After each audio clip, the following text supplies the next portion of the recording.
Assalamualaikum warahmatullahi ta'ala wabarakatuh.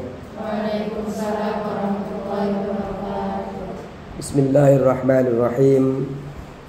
Alhamdulillahi rabbil alamin. Wassalatu wassalamu ala asrafil anbiya wal mursalin Sayyidina wa habibina wa syafi'ina wa maulana Muhammadin wa ala alihi wa sahbihi ajma'in. Rabbana la ilma lana illa ma 'allamtana innaka antal alimul hakim. Rabbi shrah li sadri wa yassir li amri wahlul 'uqdatam min lisani yafqahu qawli, amma ba'du.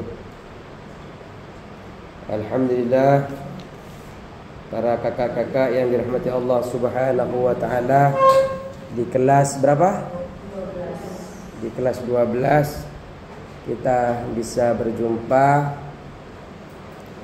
dalam keadaan sehat wal afiat, dan kita akan mengkaji hadis yang ke 72. Bismillahirrahmanirrahim. Wa an Aisyata, dan diceritakan dan datang daripada Aisyah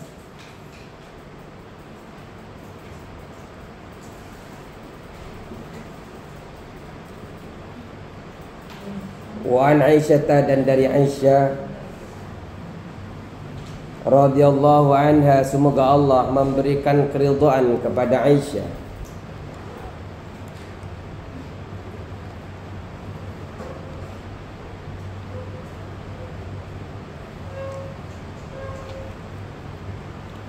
Hadis ini datang, diambil hadis ini daripada Aisyah.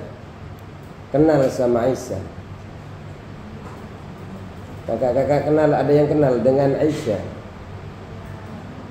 Tidak ada yang kenal. Siapa Aisyah itu? Istri Rasulullah yang keberapa? Rasulullah ada berapa istri? Mau ngikutin jejak para istri Rasulullah? Ini hadisnya datang daripada Rasulullah sallallahu alaihi. Kalau yang baik-baik kita ikuti, Pak Ustaz. Ada yang enggak baik dari Rasulullah? Baik semua ya? Baik semua. Kana Rasulullah sallallahu alaihi wasallam, kana ada Rasulullah siapa Rasulullah sallallahu alaihi wasallam?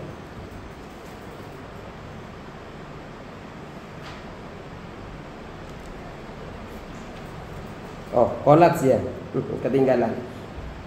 An Aisyah, diceritakan daripada Aisyah radhiyallahu anha, semoga ridha Allah siapa Allah anha daripada Aisyah. Qalat, berkata siapa Aisyah? Qalat, berkata siapa Aisyah?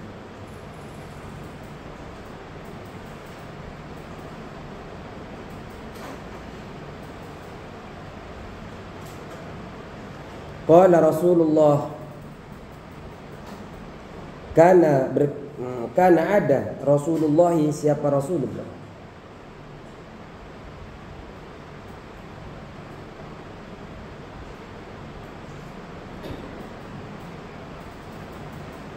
Yadhkuru apa yudhkur? Yadhkuru. Hanya punya saya yudhkuru, salah punya saya ini. Yang betul adalah yadhkuru. Jadi kalau ada yudhkuru, ganti yadhkuru.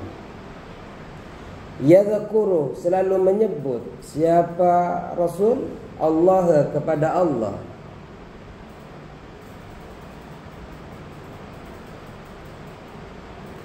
Yadhkuru menyebut siapa Rasul? Allah, kepada Allah.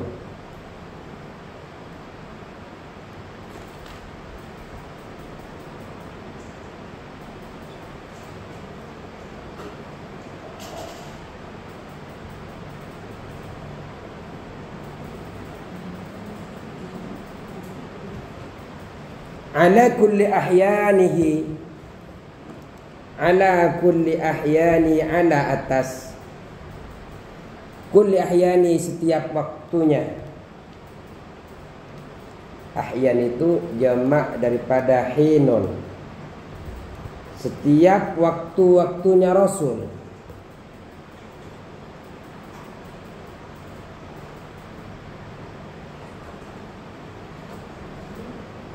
Ala kulli ahyanihi, atas setiap waktu-waktunya Rasul atau setiap keadaannya Rasul.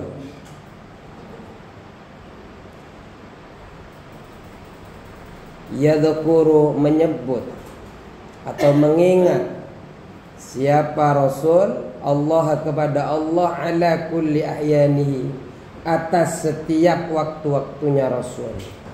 Ahyan itu jamak daripada hinun, waktu. Rawahu, meriwayatkanhu kepada hadis Muslimun, siapa Muslim.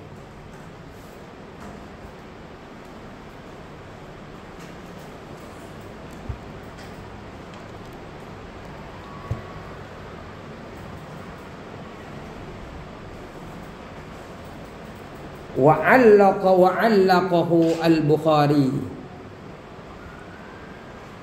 dan meriwayatkan dan memuallakkan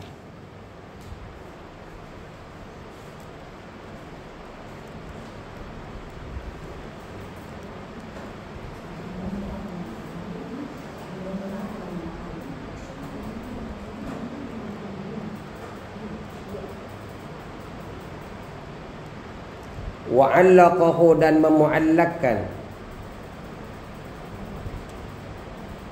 Al-Bukhari, siapa Bukhari. Muallak itu menggantungkan.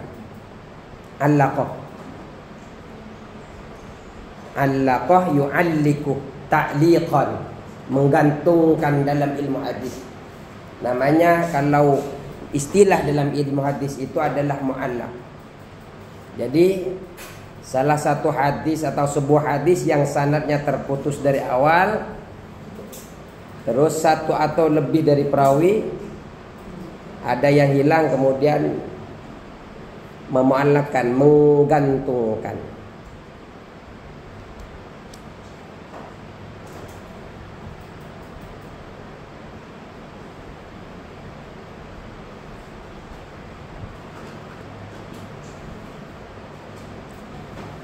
Terus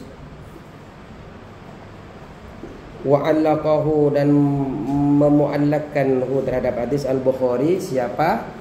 Al-Imam Bukhari. Jadi yang meriwayatkan hadis ini adalah Muslim, kemudian menggantungkan hadis ini juga Al-Bukhari. Jadi ikut meriwayatkan juga.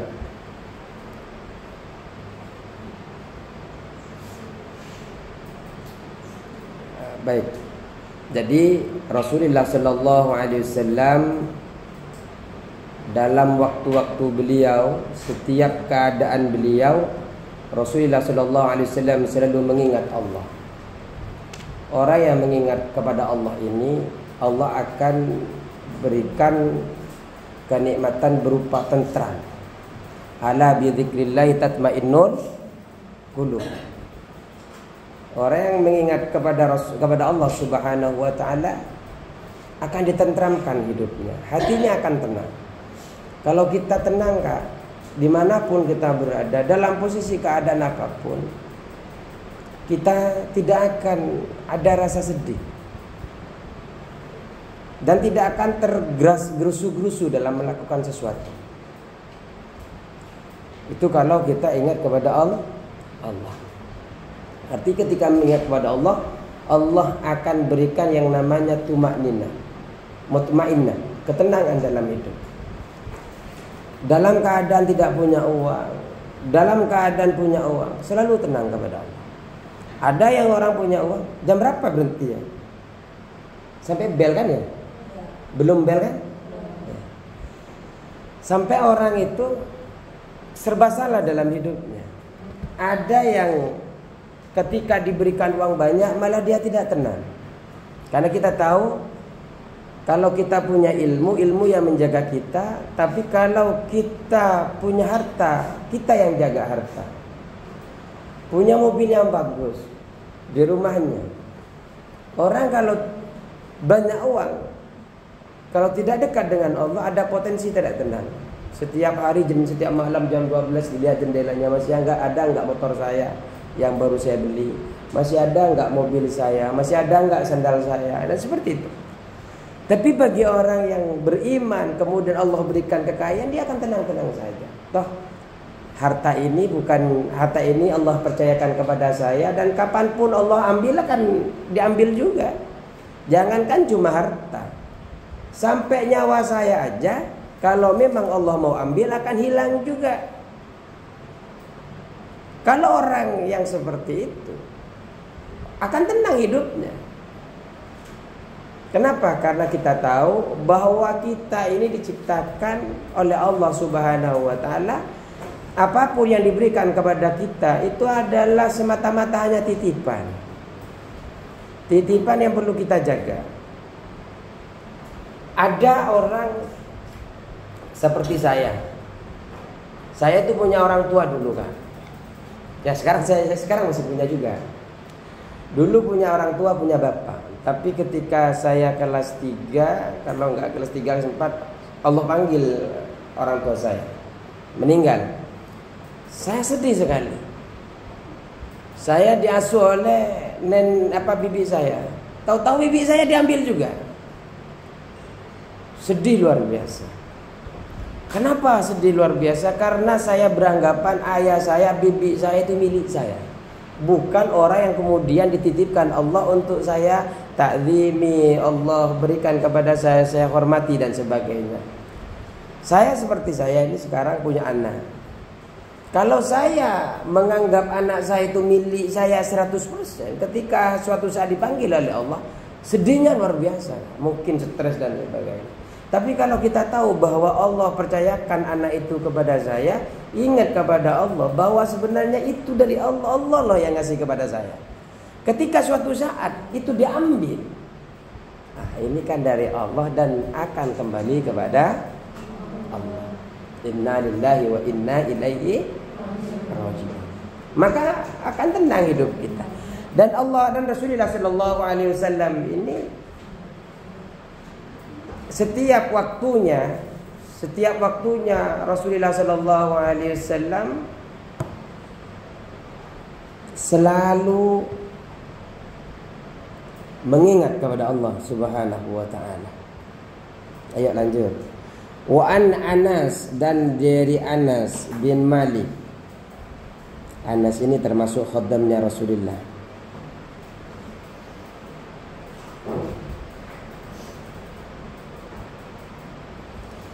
Wa Anas, dan dari Anas, anna Nabi sallallahu alaihi wasallam, bahwasanya atau sesungguhnya Nabi Muhammad sallallahu alaihi wasallam, Allahumma shalli wa sallim,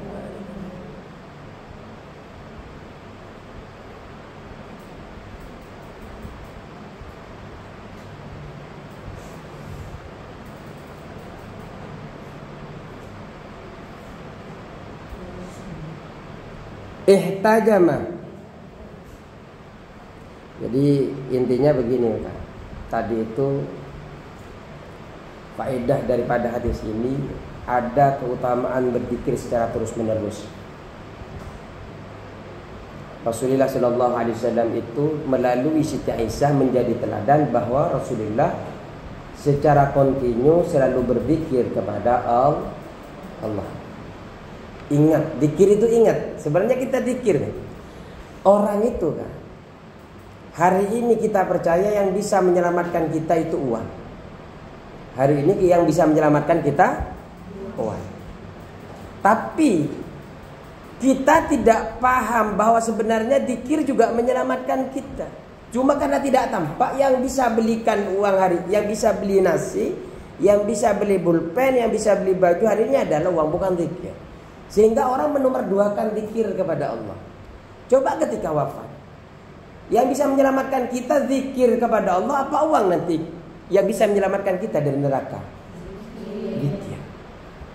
Seandainya orang terhadap posisi zikir ini memposisikan sama dengan uang,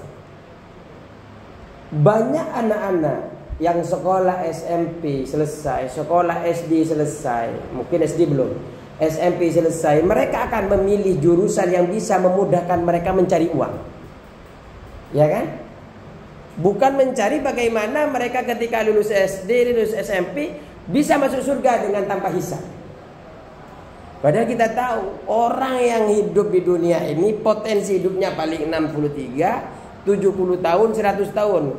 Nenek-nenek kalian, kakak-kakak ini masih hidup. Neneknya masih hidup. Buyutnya? Buyutnya sudah wafat. Itu padahal 2 generasi dari kalian. Artinya hidup ini sebentar.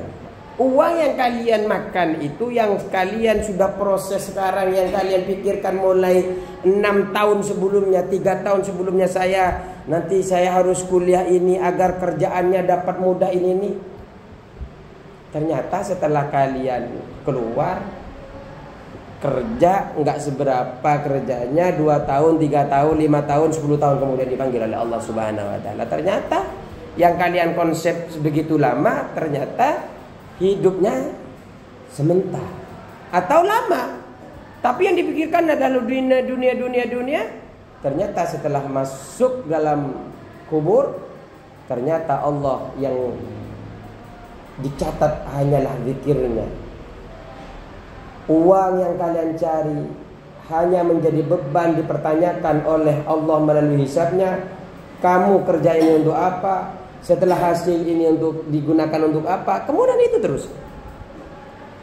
Tapi alhamdulillah kita yang mondok di sini, entah motivasinya karena dipaksa orang tua, entah motivasinya karena ingin sekolah sendiri, ingin tahfidz, yang penting hari ini kita duduk di kelas ini sedang melakukan ketaatan kepada Allah, sedang memperjuangkan agamanya Allah dengan melalui fan kitab-kitab agama Islam.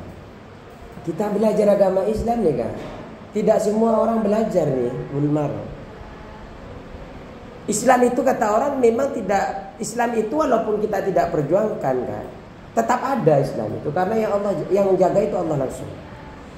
Tapi pertanyaannya, apakah di Bekasi ini 10 tahun, 20 tahun masih ada Islam? Atau di Lampung, atau di Jawa Barat, atau di kampung kita sendiri 10 tahun, 20 tahun itu masih ada Islam? Artinya sekitar kita masih adakah ustadz?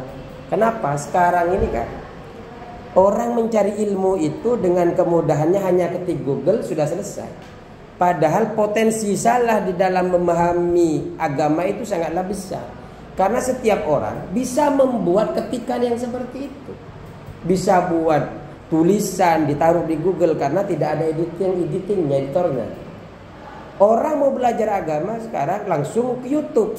Padahal kita tidak tahu manhajnya apa, sanadnya nyambung nggak ke Rasulullah. Tahu-tahu dia hanya membaca hadis, hanya meniterjemahnya tanpa mengetahui syaraf nahwunya, tanpa mengetahui sababul wurudnya daripada hadis. Dia hanya mengambil tekstual saja, tidak pernah mengkaji hadis ini turun seperti apa sebenarnya, sehingga mencetuskan hukum ini. Maka kemudian kakak-kakak ini belajar langsung dari sumbernya, kitabnya.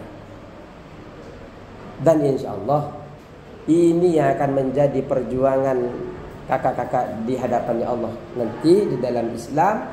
Ketika orang-orang di luar sana lebih mengandalkan AI, kakak masih memegang kitab salaf, masih memegang hadis.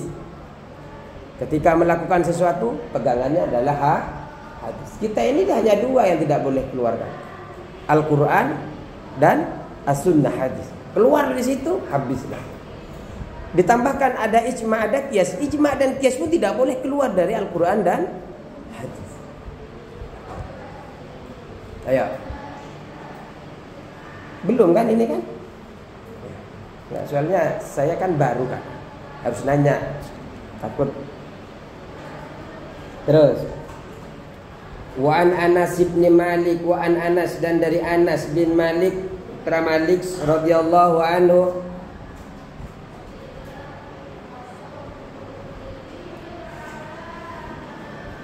Semoga Allah meridainya.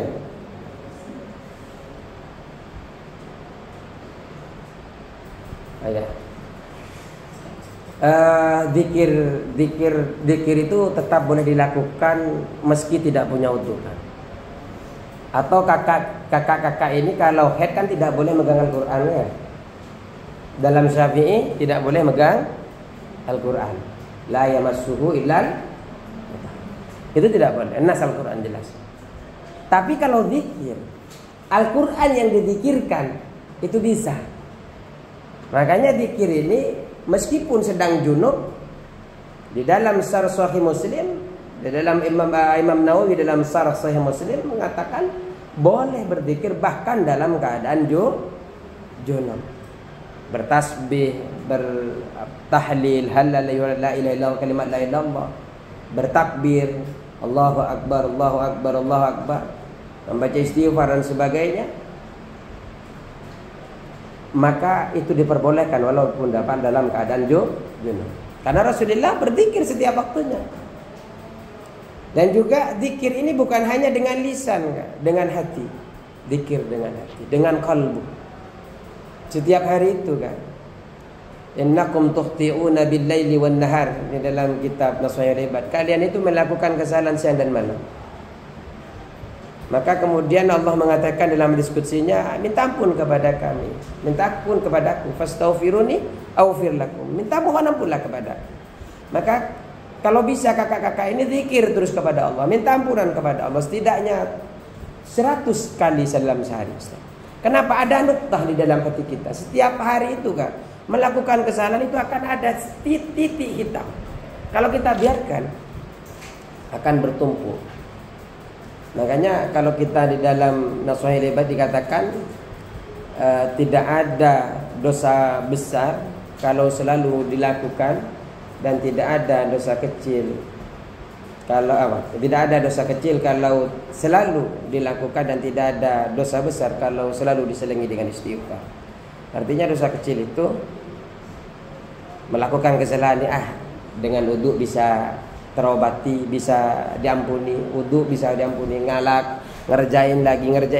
Maka yang kecil itu akan menjadi tapi pernah melakukan dosa besar, cuma dia bertaubat kepada Allah. Kemudian setelah bertaubat, kemudian dia menyesal atas apa yang dia lakukan dan tidak berjanji tidak akan mengulangi lagi, maka dosa yang besar itu ada potensi diampuni oleh Allah Subhanahu.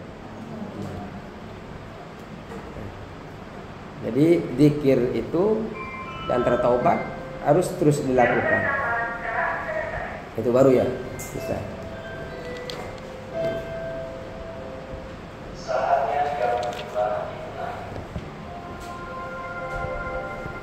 Mau selesai atau gimana? Biasanya gurunya lambat nggak?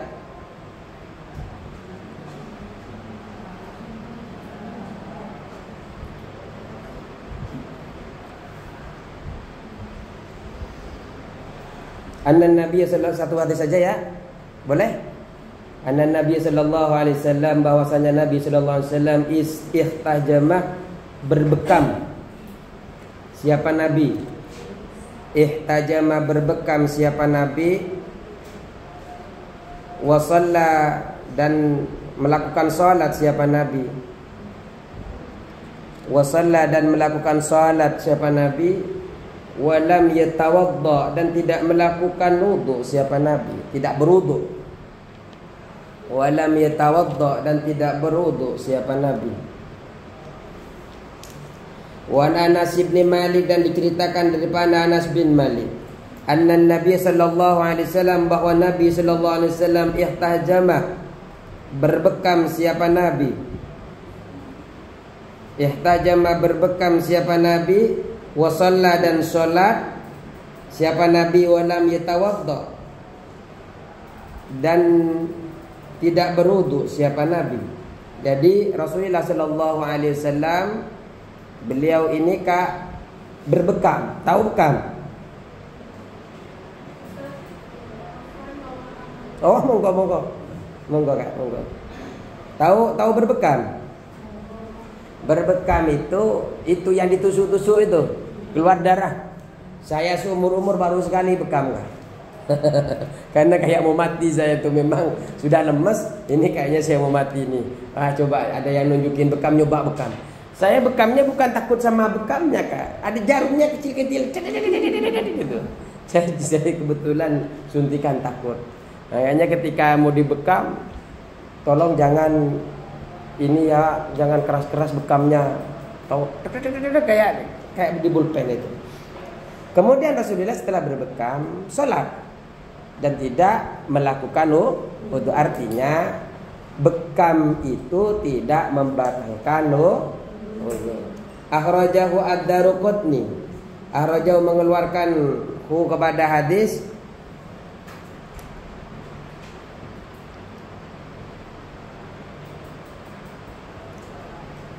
Ad-Daruqutni. Siapa Ad-Daruqutni? Ad-Daruqutni siapa? Al-Imam Ad-Daruqutni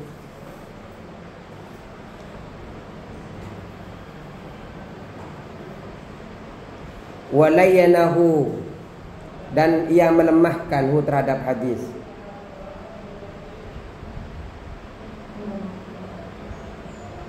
Menganggap lemah. Layanahu ini menganggap lemah. Jadi Nabi pernah berbekam lalu sholat dan beliau tidak berwudu, dan ini dikeluarkan oleh Ad-Daruqutni, dan juga beliau ini juga melemahkan terhadap hadis ini karena keterbatasan waktu. Insyaallah kita akan berjumpa besok lagi di sini ya, Faraid. Ya. Semoga Allah Subhanahu wa taala, walaupun waktu yang sebentar ini, karena tadi saya masuknya salah kelas. Cukup sekian. Allahul muwaffiq ila aqwamit thoriq. Assalamualaikum warahmatullahi wabarakatuh. Waalaikumsalam.